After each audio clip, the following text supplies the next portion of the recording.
মকর রাশি মার্চ মাস 2026 সাল। এই মাস আপনাদের কেমন যাবে? আর্থিক বিষয়ে ভুল করলে কিন্তু বিপদ, মনে রাখবেন। ইনকাম কম বেশি অনেকেরই আছে, বিশেষ করে যাদের আর্থিক ইনকাম একটু কম বা ডেলি বেসিসে কোনো রকম ইনকাম করেন, তাহলে এই মাসে টাকার সিদ্ধান্ত দিক থেকে আপনাকে একটি সমাধানে আসতে হবে। আর্থিক উৎস খুব একটা খারাপ নয়। আপনারা যে কোনো না যে কোনো দিক থেকে অর্থ পাবেন। পুরানো কাউকে অর্থ ধার দিয়েছেন, সেই অর্থ পেতে পারেন, অথবা বড় নতুন করে ঋণ নেবেন, সে অর্থ আপনারা পেতে পারেন। কিন্তু সেটা উপযুক্ত ক্ষেত্রে তো ব্যয় করতে হবে বা উপযুক্ত ক্ষেত্র দেখে ইনভেস্ট করতে হবে। এই বিষয়টা অবশ্যই খেয়াল রেখে আপনারা যে কোনো ক্ষেত্রে অগ্রগতি রাখবেন, বা প্রয়োজন নয় এখন এই মুহূর্তে সেখান থেকে নিজেকে সরিয়ে রাখুন, আর্থিক ব্যয় থেকে সরিয়ে রাখুন। কেউ কেউ আছে আমাদের জীবনে ক্ষতি করতে চায়, তারা নিজেরা কোনো কিছু করতে পারে না, আমাদের পিছনে থাকে কিভাবে নিচে নামিয়ে আনা যায়, ক্ষতি করা যায়। এরকম কারোর প্রতি সন্দেহবশত কোনো সিদ্ধান্ত নেবেন না, যারাই আপনারা মকর রাশি রয়েছেন। মকর রাশি, ভালো খবর, 11ই মার্চ 2026 বৃহস্পতি গ্রহ স্বাভাবিক গতিতে আসছে। বৃহস্পতি আপনার রাশি থেকে ষষ্ঠ ঘরে অবস্থান করে আছে। ষষ্ঠ ঘর খুব একটা সুখকর ঘর নয়, তথাপি আপনাদের তৃতীয় এবং দ্বাদশ ঘরের অধিপতি। তবে মনে রাখবেন, বৃহস্পতি গ্রহ জ্যোতিষশাস্ত্রের যে নবগ্রহ হয় তার থেকে সবথেকে শুভ গ্রহ। ইভেন এমনকি আপনার জন্মকুণ্ডলিতে কোনো একটি ঘরে দুটি অথবা তিনটি গ্রহ কোনো নেগেটিভিটি অবস্থান করে আছে, সেখানে বৃহস্পতি গ্রহের দৃষ্টি পড়লে নেগেটিভিটি চলে যাবে না, নেগেটিভিটি কিছুটা প্রশমিত হবে। তাই যে ষষ্ঠ স্থানে অবস্থান করে আছে, ষষ্ঠ স্থান মানে রোগ, ঋণ, শত্রু, এখান থেকেও আপনারা কিছুটা পরিত্রাণের পথ পেতে পারেন। তবে এই যে কোনো একটি ঋণ পরিশোধ করতে হলে আবার দ্বিতীয়বার ঋণ, এগুলো কিন্তু ঋণের বোঝা বাড়ছে, মনে রাখবেন। আর অবশ্যই কোনো কিছু সিদ্ধান্ত নেওয়ার ক্ষেত্রে যেখানে আর্থিক প্রশ্ন আসবে, ব্যয় করবেন, সেটা অবশ্যই আপনাকে ভাবনা চিন্তা করে ব্যয় করতে হবে। কারণ আর্থিক উৎস সর্বদা সমান থাকে না, মনে রাখবেন, যারাই আপনারা মকর রাশি রয়েছেন। তবে আপনাদের জন্য ভালো আরও সময় আসছে, সে বিষয়টা অবশ্যই ভিডিওর মধ্যে আলোচনা করব। তবে আগে জেনে রাখুন শরীর স্বাস্থ্য থেকে শুরু করে অন্যান্য বিষয়গুলো কেমন। শরীর স্বাস্থ্য খুব একটা খারাপ দেখাচ্ছে না, রাশির অধিপতি তৃতীয় ঘরে থাকছে। আপনারা যে কোনো বিষয় অবগত থাকবেন, শরীর স্বাস্থ্যের বিষয়ে অবগত থাকবেন। আপনাদের পড়াশোনার দিক থেকেও আমরা খুব একটা খারাপ দেখতে পাচ্ছি না, বিশেষ করে উচ্চশিক্ষা ক্ষেত্র আপনাদের ভালো বলা যেতে পারে। আপনাদের ভালোবাসার সম্পর্ক আরও কিন্তু আপনাদের মধ্যে দৃঢ়তা আসছে, ধরে নিয়ে চলতে পারেন, সম্পর্ক আরও দৃঢ়তা আসছে। আপনাদের বিজনেস ক্ষেত্রেও খারাপ নয়, পরবর্তী সময় আসছে বিজনেস ক্ষেত্র, বিবাহিত জীবন আরও কিন্তু আপনাদের মধ্যে একটি অভূতপূর্ব পরিবর্তন লক্ষ্য করা যাচ্ছে। ভাগ্যের দিক থেকে বলতে হলে অবশ্যই গুরুত্ব আপনারা বুঝবেন। কোনো কিছু ক্ষেত্রে যদি আপনি নিজে সেখানে সিদ্ধান্ত নিতে চান বা কোনো ডিপলি সেখানে গভীরভাবে চিন্তাভাবনা করেন, আপনারা সিদ্ধান্ত নিতে পারবেন। সেরকমই গ্রহের অবস্থান।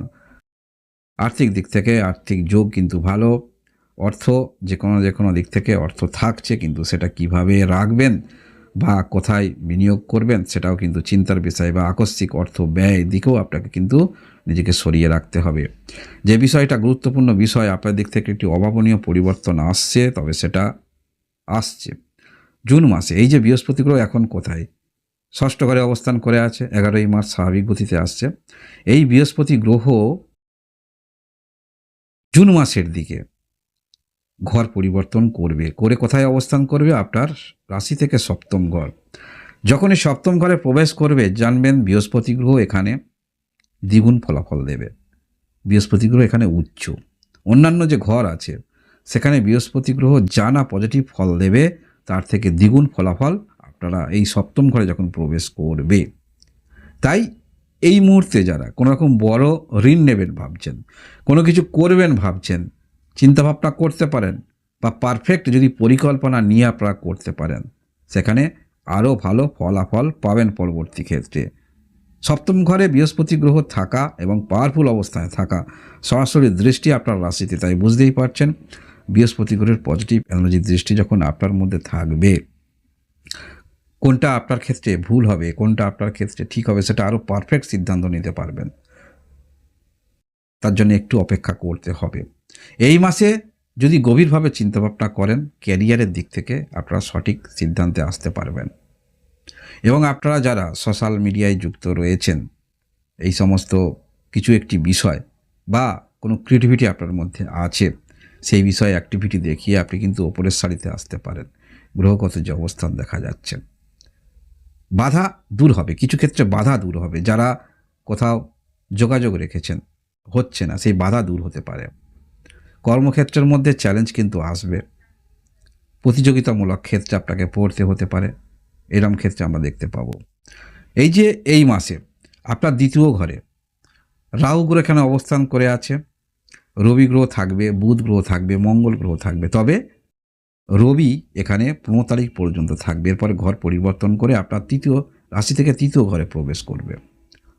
এখানে একটি গ্রহণ দোষ তৈরি হচ্ছে, কিন্তু বৃহস্পতি গ্রহের দৃষ্টি থাকছে ষষ্ঠ ঘরে, বৃহস্পতি গ্রহের দৃষ্টি দ্বিতীয় ঘরে থাকছে, যার ফলে নেগেটিভিটি অনেকটা প্রশমিত হবে।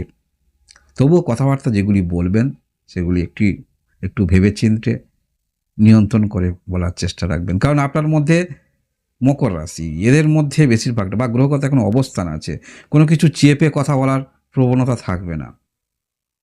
সামনের দিকে কি ভাবলো না ভাবলো, যেটা উচিত কথা সেটাই বলবেন। কিন্তু অনেক ক্ষেত্রে উচিত কথা বলার আগে পিছিয়ে নিতে হয়। এগুলো যদি কন্ট্রোল করতে পারেন অবশ্যই দেখবেন। তবে যে কোনো ক্ষেত্রে মানসিকতা এমন থাকবে, সমস্ত কিছু ক্ষেত্রে কাছে টেনে নেওয়া, কারোর সঙ্গে সম্পর্ক খারাপ, সম্পর্ক নতুন করে তৈরি করা যাক। ভালোবাসারও যদি আপনাদের সম্পর্ক খারাপ থাকে, এমনিতে এই মাসে আপনাদের সম্পর্ক সুদৃঢ় হচ্ছে। যদি খারাপ থাকে বুঝিয়ে বলা প্রবণতা এগুলো থাকছে। পিতার সঙ্গেও সম্পর্কে যদি খারাপ থাকে, উন্নতি সেগুলো আমরা দেখতে পাবো। আপনার অ্যাক্টিভিটি থাকবে বা কোনো কিছু যেটা করলে আপনাকে সমাজে চিনবে, জানবে, এই অ্যাক্টিভিটি আমরা বেশি দেখতে পাবো।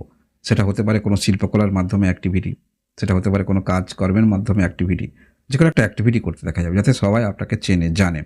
প্রবণতা এরকম থাকছে।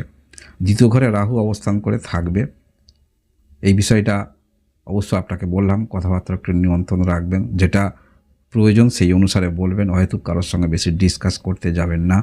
যেখানে আপনি ডিসকাস করছেন কী কারণে, কিছুটা একটা ফলাফল পাওয়ার জন্য না তাকে শোনানোর জন্য। যদি ফলাফল পেতে চান, সমাধান পেতে চান, কি করা যায়, তাহলে ডিসকাস করতে পারেন। তা নাহলে বুঝে শুনে করবেন। যেহেতু দ্বিতীয় ঘরে রাহু, অষ্টম ঘরে কেতু, এটা তো থাকবেই। কোনো কিছু কেনার ক্ষেত্রে অবশ্যই কিনতে পারেন, তবে সেটাও আপনাকে দেখে কিনতে হবে, অংশীদারি আছে কিনা। এই যে বললাম, আর্থিক যে আপনি সেভিংসটাকে ঠিক রাখতে হবে, টাকার সিদ্ধান্তের সমাধান করতে হবে, কোথায় বিনিয়োগ করছেন, কোথায় রাখছেন কেনার ক্ষেত্রে বিশেষ করে। নাহলে এখন হঠাৎ করে অ্যাডভান্স দিয়ে দিলেন, কিনলেন, কিন্তু দেখা যাচ্ছে অংশীদার রয়েছে, এই বিষয়গুলো জানতে হবে। মঙ্গল থাকছে দ্বিতীয় ঘরে, যার ফলে আপনার যারা বাণীর মাধ্যমে কিছু করেন, এই ক্ষেত্রে কিন্তু খুব একটা খারাপ নয়, বাণীর মাধ্যমে ভালো। তবে বিপরীত দিকে যখন কোনো বিষয়ে কারোর সঙ্গে কথা বলছেন, সেটা একটু আপনাকে বুঝে শুনে কথাবার্তা বলতে হবে। যারা আপনারা মকর রাশি রয়েছেন, মকর রাশি এই হলো আপনাদের মার্চ মাস 2026 সালের রাশিফল। এইরকম ভিডিও দেখার জন্য অবশ্যই লাইক এবং সাবস্ক্রাইব করে পাশে থাকবেন। আপনারা সবাই ভালো থাকুন, আনন্দে থাকুন, ভগবান আপনাদের মঙ্গল করুন। ধন্যবাদ।